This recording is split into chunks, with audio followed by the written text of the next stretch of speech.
deep dive into the one and only Derek Turk Sanderson. Absolutely. His story is the kind we love here. Yeah. A wild ride through hockey history. Wild ride. We're talking Calder Trophy, Stanley Cups, counterculture icon, and a comeback story for the ages. For the ages, it's quite a story. So Sanderson's story is fascinating. It really is. It really embodies a time when hockey was changing. Yeah. He was this brash, talented kid who became a symbol of the big bad Bruins. Right. And a counterculture icon. Yeah, like you said, it was a different time. But his journey is also a cautionary tale about the pressures of fame. Oh, absolutely. Let's rewind to the beginning. Okay. 1968. 1968. Sanderson bursts onto the scene. He bursts onto the scene. Wins the Calder Trophy with the Bruins. Rookie of the year.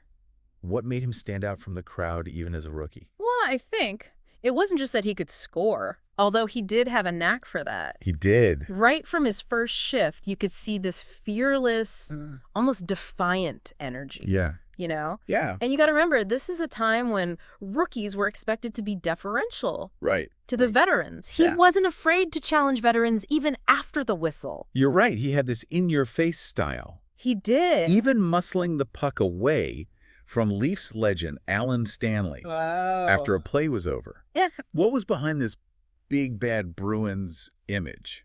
Well, you know, the Big Bad Bruins weren't just a nickname. They were a force, known for their physicality, their relentless checking, and their willingness to fight for every inch of ice. Yeah. And it was a style of play that intimidated opponents. Oh, absolutely. And it really did change the NHL. It did. And Sanderson, with his grit and aggression, was a key part of that identity. So it wasn't just an image. He wasn't just an image. It was a deliberate strategy. Yeah. And it obviously worked. It worked. They win the Stanley Cup in 1970. 1970. And there's that legendary flying goal with Bobby Orr. The flying goal. But Sanderson's contribution goes way beyond that one assist. It absolutely does. Yeah. The flying goal is iconic. Yeah. And Sanderson's pass was perfectly timed. Oh, yeah? But he was a complete player. He could score, he could set up teammates, and he wasn't afraid to get his nose dirty. Yeah. In fact, he and Ed Westfall formed one of the most feared penalty-killing duos in the league. Penalty killing. He wasn't just a scorer. No way. No way. Wow. They were aggressive. Okay. Always pressuring the puck carrier.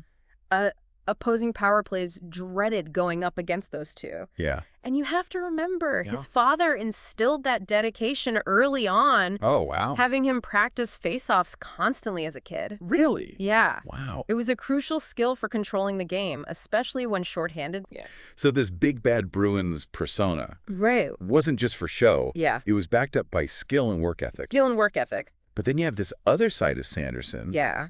The counterculture icon. Yes. The celebrity who owned those legendary Boston spots like the Bachelor's the Third. Bachelor's the Third. At the left bank. The left bank. What was that all about?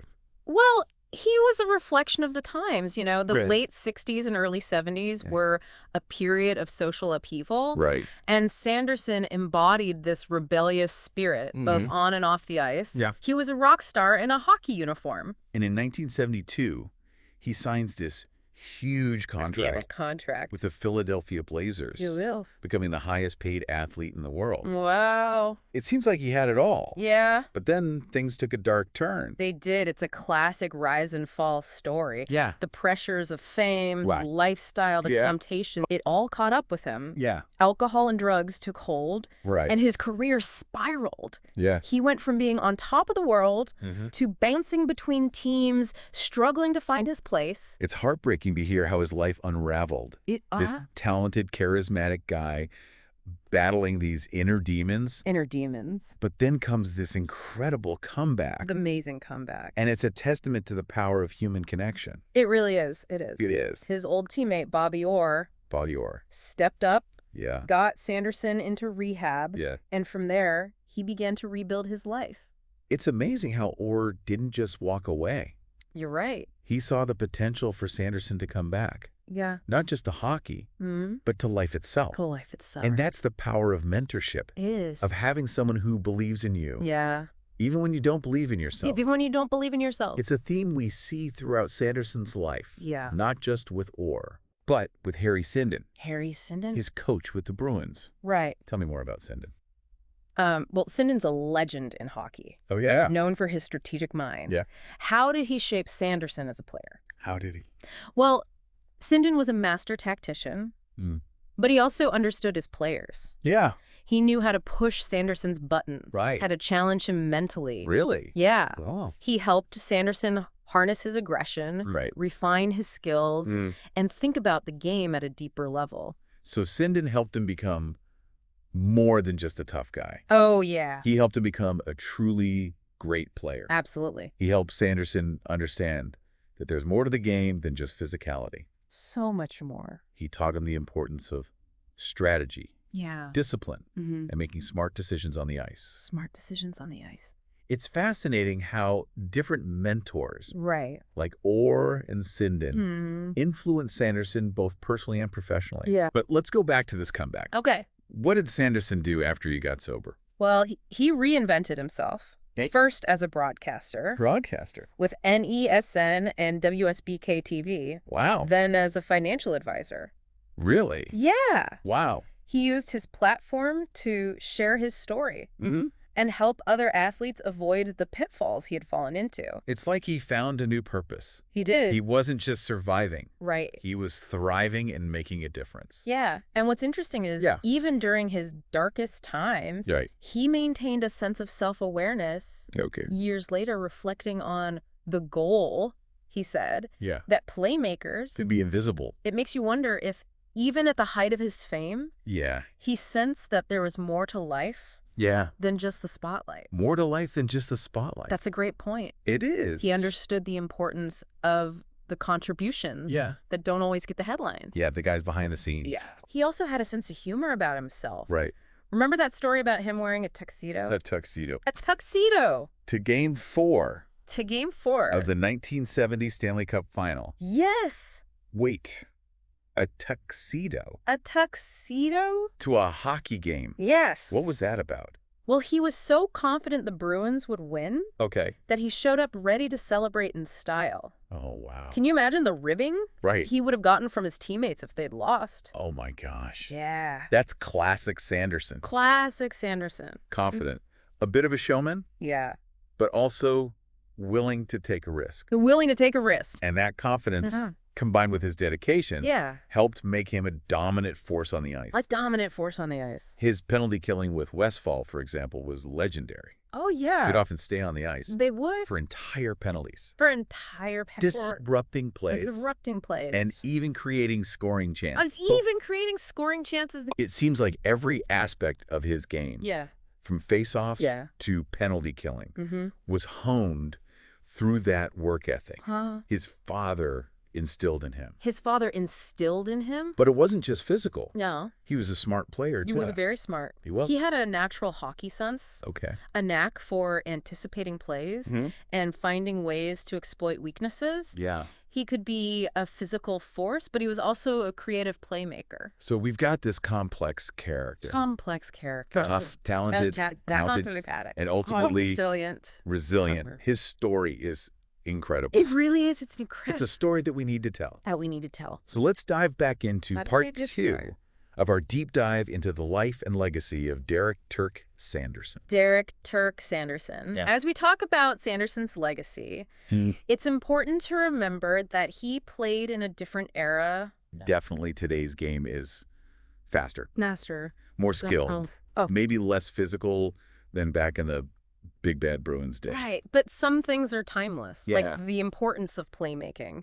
Sanderson, even with his aggressive style, understood that. Remember that quote of his about how playmakers can be invisible? It's almost ironic. Yeah. He's known for this tough guy image, but he's reflecting on the subtle contributions, the guys who set up the scoring chances. He was a student of the game. Yeah. He said, goal scorers ping. That's it. Right. But another player has to set it up. Yeah.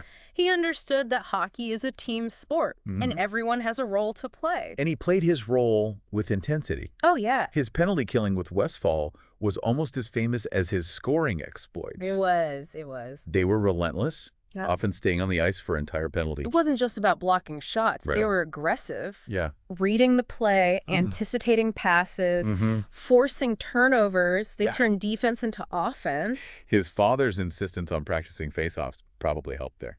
Yeah, probably good. It's that attention to detail, the fundamentals, that often makes the difference. Absolutely. But it wasn't just natural ability or his father's influence. Right. Coaches like Harry Sinden played a huge role in shaping Sanderson's career. Harry Sinden. Sinden was known for his meticulous planning, his focus on strategy. What was it like playing for Sinden? Oh. Sanderson once said that even when they thought they were prepared, Sinden always had something new to teach them. Sinden was a master strategist, but he was also a motivator. Okay. He knew how to get the best out of his players, how to challenge them mentally. So almost like a psychologist as well as a coach. Almost like a psychologist. Yeah. He understood that hockey wasn't just about physical strength. Right. It was about using your mind. So Sinden brought a different dimension to Sanderson's development. Totally. He helped him refine his game. Yeah. Beyond just hitting people. Exactly. Sinden pushed Sanderson to be a more complete player. Yeah. He taught him the importance of discipline, positioning, Right. and understanding the flow of the game. And that combination of talent, Yeah. hard work, and great coaching led to a lot of success. They did. 2 Stanley Cups with the Bruins. 2 Stanley Cups. But we also can't forget about the fans. The fans. That special connection between the Bruins and the city of Boston. It's a unique relationship. It is. Boston fans are passionate. Yeah. They appreciate grit and determination. They do. And Sanderson, with his style of play and his personality, embodied that spirit. He became a Boston icon. He did. Even beyond hockey. Oh, yeah. With his restaurants and his counterculture image. But then there was that dark period. Yeah. The addiction. The struggles. The struggles. Did Boston turn its back on him? Not at all. Okay. Boston fans, they're tough. Yeah. But they're loyal, too. They are. They recognize that Sanderson was battling something bigger than himself. And when he came back, when he got sober and started rebuilding his life, they welcomed him back with open arms. They did. It's a testament to Sanderson's character. It is. But also to the spirit of forgiveness and second chances that's so strong in Boston. It's like a classic redemption story. It is. He went from being on top of the world to hitting rock bottom. And then found his way back, not just to success, but to a life of purpose. And remember, he didn't do it alone. Right. Bobby Orr was instrumental in getting him into rehab. Right. That kind of friendship, that kind of support can make all the difference. It's a reminder that we all need people in our corner. We do. Especially during those tough times. Especially during the tough times. And Sanderson, in turn, became that person for others. Yes, he did. He dedicated his time to helping athletes struggling with addiction. He did. He did. He used his own experiences to make a positive impact. Yeah. He didn't shy away from his past. No, he didn't. He owned it. Uh-huh. Learned from it. Right. And used it to help others. And he did it with a sense of humor. He did. Remember that story about him showing up to the Stanley Cup final in a tuxedo? Oh, yeah, that's classic Sanderson. Classic Sanderson. Confident, a little bit flashy. Yeah. Always willing to take a risk. Always willing to take a risk. But beneath that swagger, there was a deep understanding of the game. Yeah. And a genuine desire to help others. A genuine desire to help others. He's a complex guy, full of contradictions. He was. Tough on the ice, but also incredibly thoughtful and introspective. Incredibly thoughtful. A counterculture icon who also valued hard work and discipline. He did. He did. A guy who made a lot of mistakes. Yeah. But ultimately found redemption. Sanderson's life, it really does mirror those classic sports movies. The highs, the lows, the ultimate redemption. Absolutely. But his story is more than just a feel-good Hollywood script. It's about resilience. It's about the power of human connection and about finding purpose, even when facing adversity. And what's really striking to me is his honesty about the whole journey. He never tried to sugarcoat his mistakes. Right. He owned up to those struggles with addiction, the impact it had on his career and his relationships. And he didn't stop at just acknowledging it. He actually used his platform to advocate for others, to help those athletes who are going through similar challenges. It's like he turned his pain into purpose. You know, he could have easily retreated from the public eye, but instead he chose to share his story and hopefully prevent others from making those same mistakes. And it wasn't just about preventing others from falling into addiction. He talked about the importance of mentorship, of having a support system, of finding your purpose beyond just the game. That's something that resonates with anyone, athlete or not. We all need people in our corner, people who believe in us, who can help us navigate the ups and downs of life. Absolutely. And Sanderson had those people in his life, people like Bobby Orr, who stood by him even during his darkest moments. Orr's role in Sanderson's recovery is so powerful, shows the impact one person can have. And I think it speaks to the kind of loyalty and compassion that existed within that Bruins team. Yeah, it's a reminder that true friendship goes beyond just celebrating the wins. It's about being there for each other through the tough times, too. And Sanderson, in turn, paid it forward by helping others, like a chain reaction of kindness and support. Exactly. And that's something we can all take away from Sanderson's story. The importance of reaching out, offering support, being that person who makes a difference in someone else's life. And doing it with that Sanderson touch, with humor, with honesty, with a genuine connection. He never lost that sense of humor, even when he was talking about his struggles. Remember that quote about playmakers being invisible? Even reflecting on his iconic pass to Orr, he could still find the humor in it. He was a complex guy, full of contradictions, tough on the ice, but also incredibly thoughtful and introspective. A counterculture icon, but also someone who valued hard work and discipline.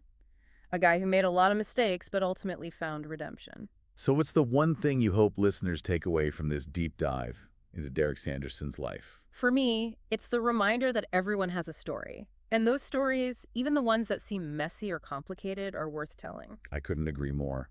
Derek Sanderson's story is a testament to the human spirit's ability to overcome adversity, to find redemption, and to leave a positive impact on the world. And hopefully it inspires listeners to think about their own stories, their own journeys, and the people who have helped them along the way. It's been an amazing deep dive into a truly captivating life. And for all of you listening out there, if you enjoy this exploration of Derek "Turk" Sanderson, be sure to hit that like button, follow the show, and click the notification bell so you don't miss any of our future Boston Bruins deep dives. We've got some incredible stories lined up, so stay tuned. Until next time.